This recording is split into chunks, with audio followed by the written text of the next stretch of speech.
Petro, mal presidente. ¿Mm? Definitivamente en Colombia ocurre algo fascinante.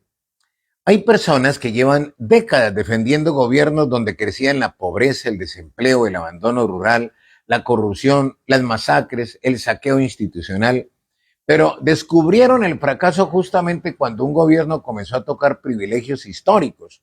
Curioso tímido, ¿no? ¿Mm? Porque viendo ciertas reacciones pareciera que para algunos sectores un presidente solo es bueno cuando no reforma nada, cuando no incomoda a nadie poderoso, cuando no habla de desigualdad, cuando no toca negocios multimillonarios y deja intacto el viejo país de siempre. Ahí sí, estadista, hombre de Estado, gran demócrata. ¿M? Pero aparece Gustavo Petro, reduce desempleo, baja inflación, amplía educación pública, recupera derechos laborales, entrega tierra a campesinos, fortalece vías terciarias, aumenta el bono pensional, impulsa infraestructura ferroviaria, aumenta turismo, golpea récords de incautación del cariñito blanco y lleva inversión social a regiones históricamente abandonadas y aún así el peor presidente. ¿Mm? Maravillosa lógica tropical, ¿no? Porque según ciertos opinadores profesionales del desastre nacional, es un fracaso sacar millones de personas de la pobreza, disminuir la desnutrición infantil, fortalecer la educación pública, recuperar derechos laborales eliminados por gobiernos anteriores o intentar desmontar el negocio billonario de algunas EPS. Al parecer, lo verdaderamente imperdonable no es gobernar mal, lo imperdonable es gobernar diferente. Y claro, el problema es que Colombia o en Colombia hay sectores que crecieron acostumbrados a una política donde el campesino pues no existía. El trabajador debía agradecer explotación. El anciano pobre era invisible y el Estado funcionaba más como oficina de negocios privados que como instrumento de justicia social.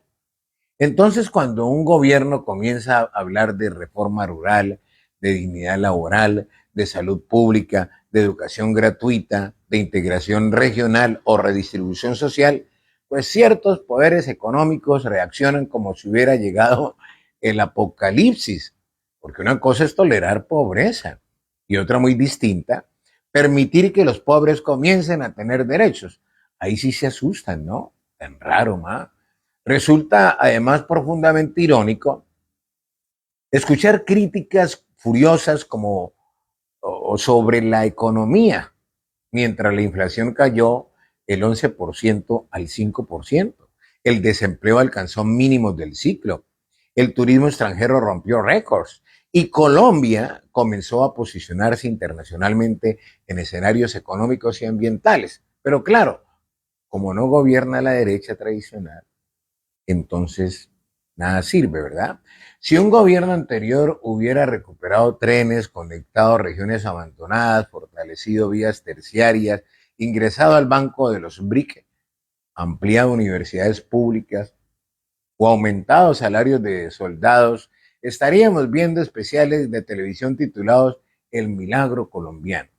Pero como lo hizo Petro, entonces automáticamente dictadura castrochavista en construcción.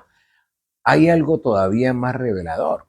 Muchos, pero muchos de quienes hoy hablan de fracaso guardaron un silencio sepulcral conmovedor durante décadas frente a la corrupción millonaria, multimillonaria, a los falsos positivos.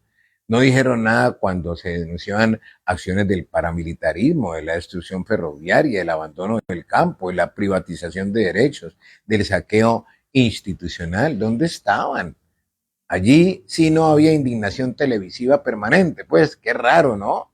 Porque el verdadero problema de fondo no es solamente Petro.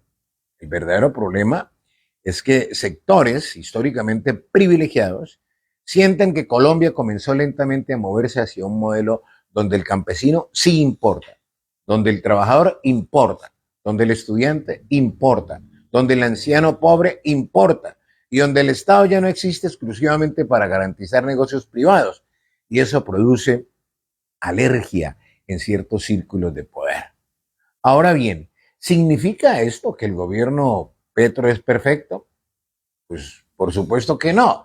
Ha cometido errores, tiene contradicciones, hay problemas graves de seguridad, de ejecución, de polarización. Pero una cosa es hacer críticas serias y otra muy distinta, repetir automáticamente el libreto apocalíptico de siempre, porque ciertos sectores jamás aceptaron perder el monopolio político y económico del país. Porque al final el debate ya no parece ser sobre resultados, parece más bien sobre algo mucho más profundo. ¿Quién tiene derecho a gobernar Colombia? ¿Mm? Y allí está el verdadero escándalo, que por primera vez en mucho tiempo algunos sectores populares sienten que el país también les pertenece. Lea, estudie, capacítese su merced para cuando lo regañen, al menos digan, están regañando al doctor. Sígame y aprende más de cerca. Periodismo independiente. Con permiso.